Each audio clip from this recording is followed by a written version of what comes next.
5월 20일 화요일 새벽 예배를 하나님께 드리겠습니다. 오늘 우리에게 주신 하나님의 말씀 로마서 11장 25절에서 36절의 말씀입니다. 형제들아 너희가 스스로 지혜 있다 하면서 이 신비를 너희가 부르기를 내가 원하지 아니하노니 이 신비는 이방인의 충만한 수가 들어오기까지 이스라엘의 더러는 우둔하게 된 것이라. 그리하여 온 이스라엘의 구원을 받으리라. 기록된 바 구원자가 시온에서 오사 야곱에게서 경건하지 않은 것을 두루시키시고 내가 그들의 죄를 없이 할 때 그들에게 이루어질 내 언약이 이것이라 함과 같으니라. 복음으로 하면 그들이 너희로 말미암아 월수된 자요 택하심으로 하며 조상들로 말미암아 사랑을 입은 자라. 하나님의 은사와 부르심에는 후회하심이 없느니라. 너희가 전에는 하나님께 순종하지 아니하더니 이스라엘에 순종하지 아니하므로 이제 궁유를 입었는지라. 이와 같이 이 사람들이 순종하지 아니하니 이는 너희에게 베푸시는 긍휼로 이제 그들도 긍휼을 얻게 하려 하심이라. 하나님이 모든 사람을 순종하지 아니하는 가운데 가두어 두심은 모든 사람에게 긍휼을 베푸려 하심이로다. 깊도다 하나님의 지혜와 지식의 풍성함이요 그의 판단을 헤아리지 못할 것이며 그의 길은 찾지 못할 것이로다. 누가 주의 마음을 알았느냐? 누가 그의 모사가 되었느냐? 누가 주께 먼저 드려서 갚으심을 받겠느냐?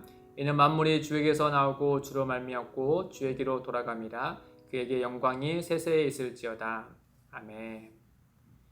크리스천 투데이 국제뉴스에 지난번에 이런 기사를 본 적이 있는데요. 2021년 이스라엘 기독교 공동체 인구 소폭 증가라는 통계의 기사였습니다. 그러니까 2021년 기준으로 이제 이 기독교 인구가 2% 증가했다라고 하는 거예요. 유대교에서 이제 개종한 사람들이 이렇게 증가했다라고 하는 거죠. 그래서 이스라엘의 전체 인구 가운데 1.9%가 기독교인이다라고 이 통계를 본 적이 있습니다. 참 더디지만 그래서 조금씩 증가하고 있구나라는 사실을 보게 되었죠.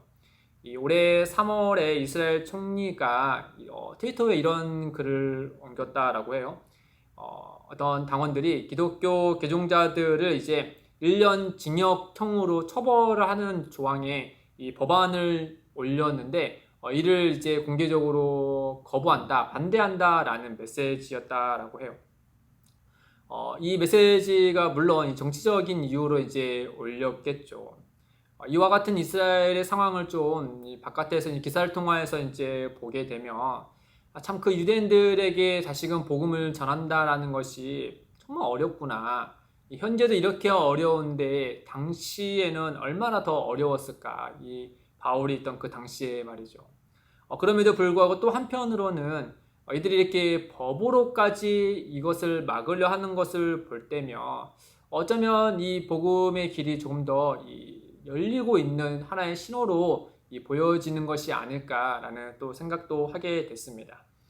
어쨌든 우리가 이 복음의 자유가 없는 이들을 위하여서 기도해야 하는 것처럼 유대인들을 위해서도 같이 기도해야 되겠죠. 특히 바울 사도를 사랑하고 또 그의 뜻을 잘 알고 있다면 참 그들을 위하여서 더욱더 많은 시간을 할애해서 기도해야 될 것 같습니다.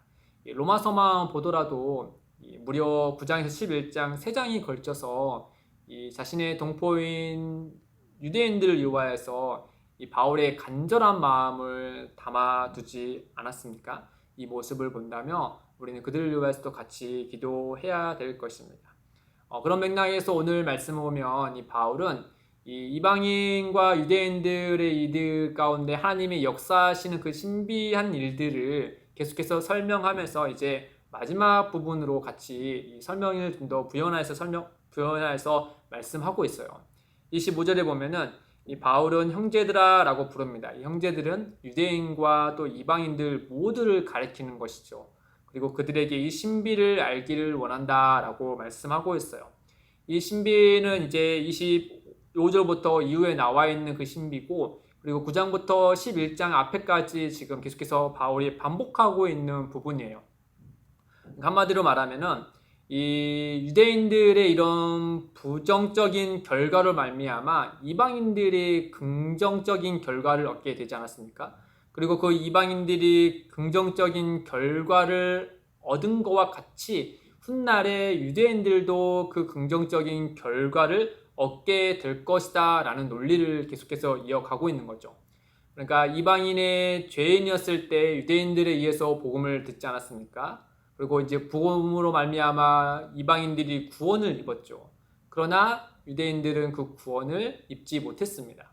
그런데 바울이 봤을 때는 이 이방인들이 구원을 입은 대로 훗날에는 그 이방인들로 말미암아 유대인들에게도 그 복음의 길이 열려서 그들도 구원을 입을 것이다 라고 이 바울은 이 신비적인 이야기를 그들에게 지금 해주고 있는 것이죠. 이런 논리로 또 계속해서 보면은 25절과 26절에 보시면 이 신비는 이방인의 충만한 수가 들어오기까지 이스라엘의 더러는 우둔하게 된 것이라 그리하여 온 이스라엘이 구원을 받으리라. 그러니까 이스라엘의 이런 우둔함으로 인하여서 구원이 이방인에게 흘렀으며 또 그로 인해 다시 온 이스라엘이 구원을 받게 되는 일이 있을 것이다 라고 이방인으로 시작해서 유대인으로 갔다가 유대인에서 다시금 이방인으로 가서 온 사람들이 구원함에 이르게 되는 그 메시지를 지금 하고 있는 것이죠. 30절에서 32절에도 보면은 이스라엘이 순종하지 아니함으로 이방인들이 긍휼을 얻었고 또 하나님께서 이방인들에게 긍휼을 베푸시는 것처럼 이제 유대인들에게도 긍휼을 베푸실 것이다. 그리고 이로 인해서 모든 사람이 긍휼을 받을 것이다 라고 이야기하고 있습니다. 그러니까 그런 시점이 조금 다를 뿐이에요. 현재는 이방인들이 그 긍휼을 받았지만 이제는 훗날에는 이방인들이 긍휼을 받은 것처럼 유대인들도 그러한 하나님의 긍휼을 입게 될 것이다. 그로 인해서 모든 사람들이 그 하나님의 긍휼과 은혜를 입게 될 것이다 라고 바울이 얘기하고 있는 것이죠. 그래서 온 이스라엘 그리고 모든 사람이 그 하나님의 은혜를 받게 될 것이다 라고 이 신비를 우리에게 말씀해 주고 있는 겁니다. 물론 여기에 모든 사람 온 이스라엘은 당연히 예수 그리스도를 믿는 이들에 한한 것이죠. 그냥 절대적인 숫자로 보편적인 숫자를 얘기하는 것이 아니라 예수 그리스도를 믿는 이들, 유대인뿐만 아니라 이방인 모두에게도 이와 같은 은혜가 있을 것이다 라는 사실을 바울이 말씀하고 있는 겁니다. 이 바울이 이와 같이 이방인과 유대인들에게 이 하나님의 은혜, 유대인으로 시작하여서 이방인으로 갔다가 이방인에서 다시금 유대인으로 가는 이 하나님의 그 은혜의 신비를 이것을 무엇으로 확신할 수 있는가라고 했을 때 끝에 두 가지를 얘기해 주고 있어요. 한 가지는 바로 무엇이냐? 29절에 이른 것처럼 이 하나님의 은사와 부르심에는 후회하심이 없기 때문이다 라고 합니다. 이 복음이 유대인에게서 이방인에게 넘겨질 때 사람들은 이 유대인의 실패를 보면서 이 하나님의 실패 또 하나님의 후회하심을 생각할 수 있지 않겠습니까? 그러나 바울은 이에 대해서 단호하게 아니다라고 말씀하고 있는 것이죠. 이 전지전능하신 하나님을 생각했을 때 그에겐 후회라는 것은 있을 수 없다라고 하는 것이죠. 하나님은 선으로 악을 이기시는 분이시며 또 그 악조차 이 선으로 역사해서 아름다운 결과를 내시는 분이시잖아요.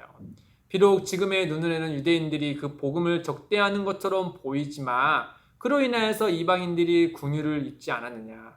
그리고 이방인들이 그 긍휼을 입은 것처럼 훗날에 하나님께서 크신 역사 안에서 유대인들에게도 그 은혜를 내려주실 것이다. 이 논리를 지금 펴면서 이 논리의 근거가 하나님의 부르심에는 결코 후회하심이 없기 때문이다 라는 사실을 바울이 이야기하고 있는 것이죠.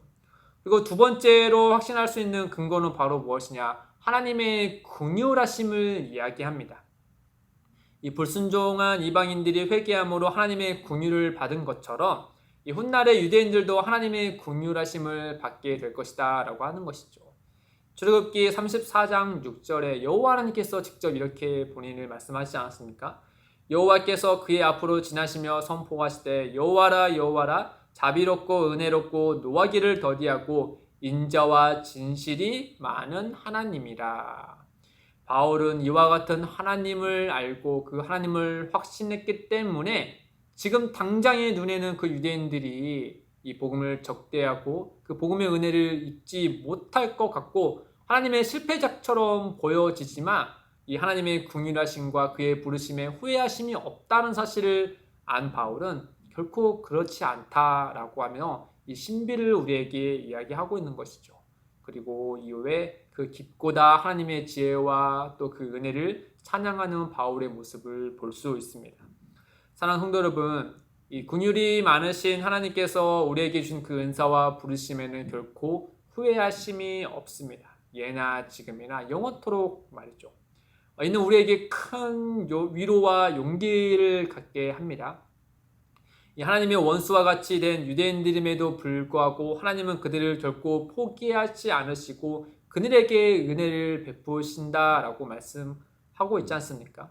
하물며 오늘날 우리가 간절하게 기도하고 있는 이 전도의 대상들에게 하나님의 그 은혜를 부어주시지 않겠냐 하는 것이죠. 또 하나님께서 이방인들이 긍휼함을 받음으로 그 유대인들도 그 긍휼함을 입게 될 것이다 라고 말씀한 것처럼 하나님께서 앞서서 우리를 구원해 주시고 우리를 은혜를 베풀어 주신 것처럼 우리가 기도하고 있는 그 전도의 대상들 또 기도하고 있는 그들을 요구해서 하나님의 그 긍휼과 은혜를 베풀어 주시지 않겠냐 하는 것이죠. 우리가 그 부르심에 또 그 은사에 후회하심이 없는 하나님을 알고 긍휼이 많으신 그 하나님을 우리가 진실하게 믿는다며 우리는 그 안에서 큰 위로를 받고 또 우리에게 주어진 그 대상들을 이용하여서 끝까지 하나님께 기도할 수 있게 되는 것이죠. 사랑하는 성도 여러분, 오늘도 그 은혜를 기억함으로 우리가 계속해서 기도하고 있는 사랑하는 가족들 또 전도의 대상자들 포기하지 마시고 끝까지 기도함으로 그 하나님의 긍휼하심을 함께 맛보시기를 주님의 이름으로 축복드립니다. 함께 기도하겠습니다. 하나님 아버지, 하나님의 은사와 부르심에는 후회하심이 없습니다. 불순종한 우리에게 긍휼을 먼저 베풀어 주셔서 하나님의 자녀 삼아 주셔서 감사합니다. 그 은혜를 늘 간직하며 또 감사하게 하시고 그 은혜를 따라 우리의 마음의 소원인 가족과 친척, 잃어버린 영혼들을 위하여서 계속해서 기도할 수 있도록 인도하여 주옵소서. 우리에게 믿음과 확신을 더하여 주셔서 진실하게 은혜를 기대하도록 주님 인도하여 주옵소서. 감사하며 예수님의 이름으로 기도드립니다. 아멘. 오늘도 두 가지의 기도 제목을 놓고 기도하겠습니다. 첫째, 복음을 듣지 못한 또 들어도 깨닫지 못한 이들에게 하나님의 크신 긍휼을 베풀어 주옵소서. 둘째, 기쁨이 되는 교회가 잃어버린 영혼들을 위해 계속해서 기도하게 하시고 우리 교회를 통해 예수님을 만나는 이들이 날마다 늘어나게 역사하여 주옵소서. 이를 위해 함께 기도하며 나아가겠습니다.